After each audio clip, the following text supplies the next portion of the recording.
lokacin da kake so ka tashi daga malikiya ko shafi'iyya ka ɗau al-mazhab al-ja'fari ko kuma mazhabul imam Ja'far Sadiq shine madrasatu ahlul bait.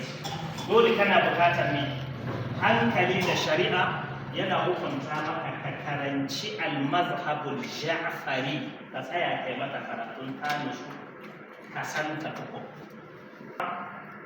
za ka yi amfani da ita a ilmance. In ba haka ba to abin da zai faru shine da yawa da mutane suna cewa su malikiya ne,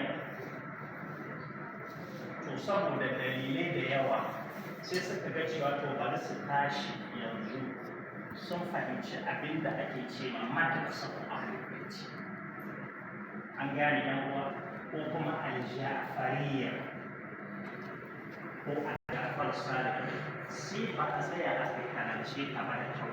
To shi yasa mafi yawan lokuta za ka ga mutane suna cakuɗawa tsakanin abin da suka baro a baya da abin da ne da abin da suka iske a yanzu. Shi yasa ka rika sauraron masu da'awan shi an ce za ka yi kwamata na kana ka rasa daga yana tafi ko akasi.